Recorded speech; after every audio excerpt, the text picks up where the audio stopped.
Número 8. La comprensión. Pregunta: ¿cuál es la diferencia entre introspección y comprensión? ¿Quién en la comprensión comprende? Krishnamurti.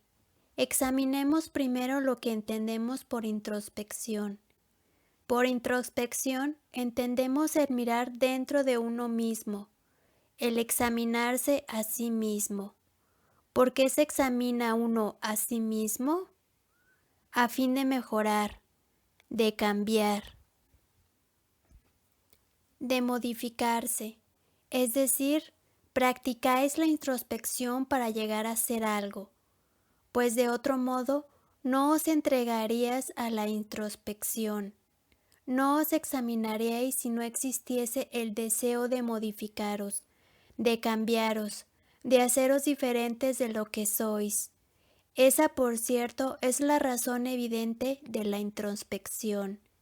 Soy iracundo, y para liberarme de la ira, o hacer que ésta cambie o se modifique, me examino mediante la introspección.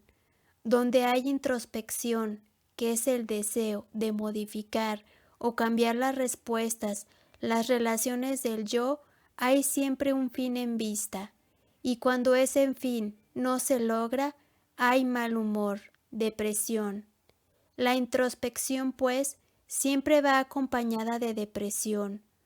No sé si habéis advertido que cuando practicáis la introspección, cuando miráis dentro de vosotros mismos, a fin de cambiaros, siempre hay una ola de depresión, siempre hay una ola de mal humor contra la cual tenéis que batallar.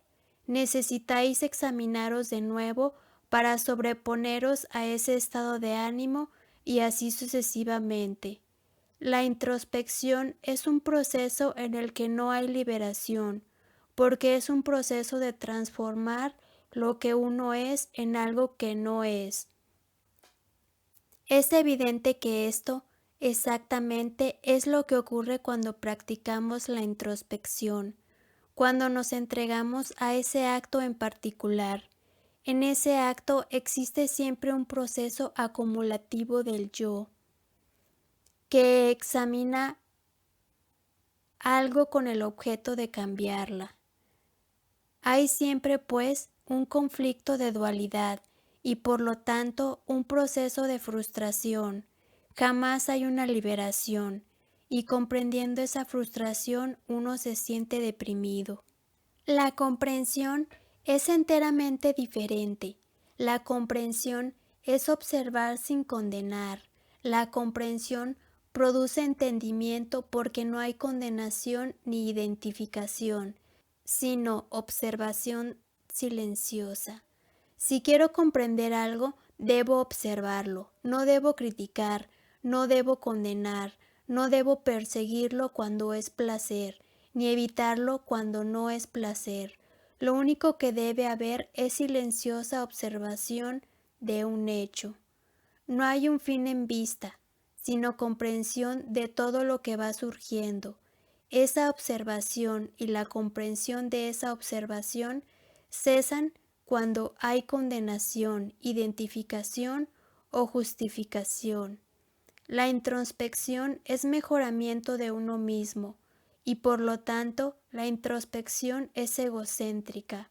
La comprensión no es el mejoramiento del yo, por el contrario, es la terminación del yo, con toda su idiosincrasia y peculiaridades, recuerdos, exigencias y empeños. En la introspección hay identificación y condenación. En la comprensión no hay condenación ni identificación. Por consiguiente, no hay mejoramiento del yo. Entre ambas hay una enorme diferencia. El hombre que desea mejorarse a sí mismo jamás puede comprender, porque el mejoramiento implica condenación de algo y logro de un resultado, mientras que en la comprensión hay observación sin condenación, sin negación ni aceptación. La comprensión empieza con las cosas externas, dándose uno cuenta de los objetos de la naturaleza y estando en comunión con ellos. Primero, hay percepción de las cosas que a uno le rodean, el ser sensible a los objetos, a la naturaleza, después de la gente, lo cual significa relación, y luego está la comprensión de las ideas. Esa comprensión, el ser sensible a las cosas, a la naturaleza, a la gente, a las ideas, no está hecho de procesos separados, sino que es un proceso unitario, es una constante observación de todo pensamiento, sentimiento y acción, a medida que surgen dentro de uno mismo, como la comprensión no es condenatoria, no hay acumulación. Condenáis tan solo cuando tenéis una norma, lo cual significa que hay acumulación y por lo tanto mejoramiento del yo. Comprensión es el entendimiento de las actividades del yo, en su relación con las personas, con las ideas y con las cosas. Esa comprensión es de instante en instante y por lo tanto no puede ser practicada. Cuando practicáis una cosa se convierte en hábito y la comprensión no es hábito. Una mente que actúa por hábito es insensible. Una mente que funciona dentro del surco de determinada acción es torpe, rígida. El darse cuenta, antes bien, requiere constante vigilancia. Esto no es difícil, es lo que hacéis cuando estáis interesados en algo, cuando os interesa observar a vuestro hijo, a vuestra esposa, cuidar vuestras plantas, mirar los árboles, las aves. Observáis sin condenación, sin identificación. En esa observación, por lo tanto, hay completa comunión. El observador y lo observado están en comunión completa. Esto ocurre efectivamente cuando estáis hondamente, profundamente interesados en algo. Hay, pues, una enorme diferencia entre la comprensión y el mejoramiento expansivo del yo en la introspección. La introspección conduce a la frustración, a nuevos y mayores conflictos. La comprensión, en cambio, es un proceso de liberación de la acción del yo y consiste en daros cuenta de vuestros diarios movimientos, de vuestros pensamientos y sentimientos, de vuestros actos y en daros cuenta de otra persona, en observarla.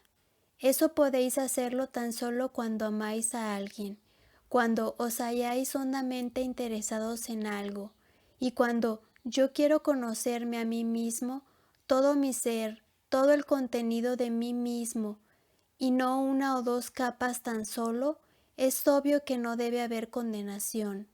Tengo entonces que estar abierto a todo pensamiento, a todo sentimiento, a todos los estados de ánimo, a todas las represiones, y a medida que hay más y más comprensión expansiva, más y más libre, me hallo de todo el movimiento oculto de los pensamientos, móviles y empeños, de suerte que la comprensión es libertad, ella trae libertad, ella brinda libertad. La introspección, en cambio, fomenta el conflicto, el proceso de autoencierro. Siempre hay en ella, por lo tanto, frustración y miedo. El interlocutor desea también saber quién es el que comprende. ¿Qué ocurre cuando tenéis una profunda vivencia de cualquier índole? Cuando tenéis tal vivencia, ¿os dais cuenta de que estáis experimentándola? Cuando os sacude la ira, en la fracción de segundo de ira o de celos o de júbilo, ¿os dais cuenta de que estáis gozosos o de que estáis encolerizados? Tan solo cuando la vivencia ha terminado, surge el experimentador y lo experimentado. Entonces el experimentador observa lo experimentado, el objeto de la experiencia. En el momento de la vivencia no hay observador ni cosa observada, solo existe la vivencia, pero la mayoría de nosotros no vivenciamos, siempre nos hallamos fuera del estado de vivencia. y es por ello que formulamos la pregunta de quién es el observador, quién es el que percibe. Tal pregunta, por cierto, es equivocada, ¿verdad? En el momento en que hay vivencia, no existe la persona que percibe, que comprende, ni el objeto del que ella se da cuenta.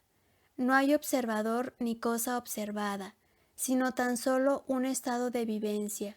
La mayoría de nosotros encontramos que es extremadamente difícil vivir en un estado de vivencia, porque ello exige extraordinaria flexibilidad, presteza, un alto grado de sensibilidad, y eso resulta imposible cuando deseamos triunfar, cuando tenemos un fin en vista, cuando calculamos todo lo cual trae frustración.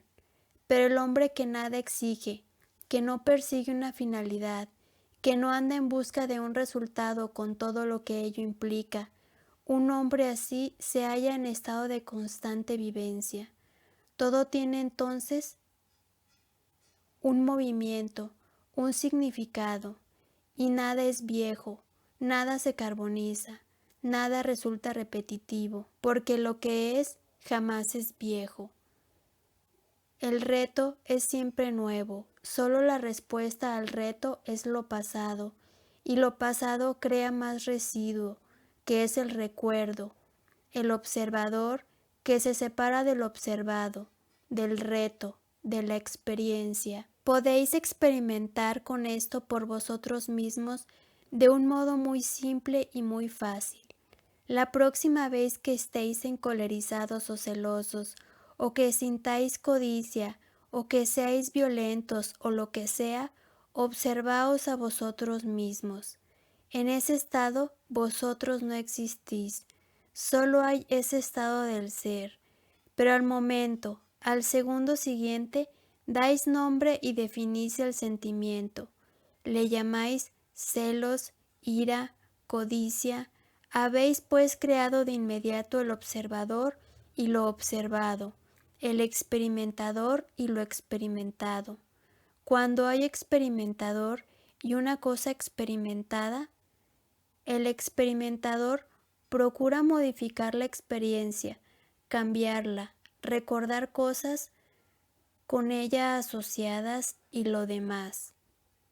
Mantiene por lo tanto la división entre sí mismo y lo experimentado, pero si no dais nombre a ese sentimiento, lo que significa que no buscáis un resultado, que no condenáis, que simplemente os dais cuenta del sentimiento en silencio, entonces veréis que en ese estado de sentir, en vivencia, no hay observador ni cosa observada. El observador y lo observado, en efecto, son un fenómeno concomitante, existen conjuntamente, solo hay vivencia.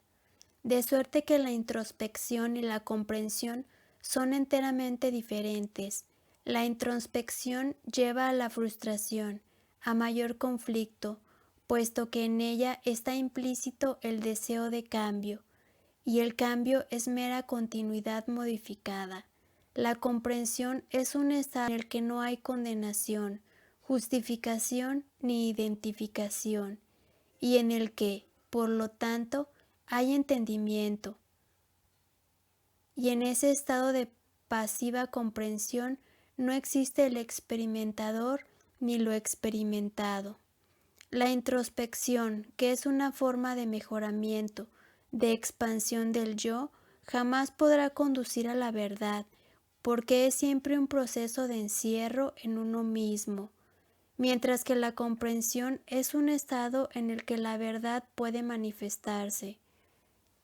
La verdad de lo que se es, la simple verdad de la existencia diaria. Es sólo cuando comprendemos la verdad de la existencia diaria cuando podemos ir lejos. Debéis empezar cerca para ir lejos, pero la mayoría de nosotros queremos saltar, empezar lejos sin comprender lo que está cerca. A medida que comprendemos lo cercano, encontraremos que no existe distancia entre lo cercano y lo lejano. No hay distancia alguna. El comienzo y el fin son uno solo.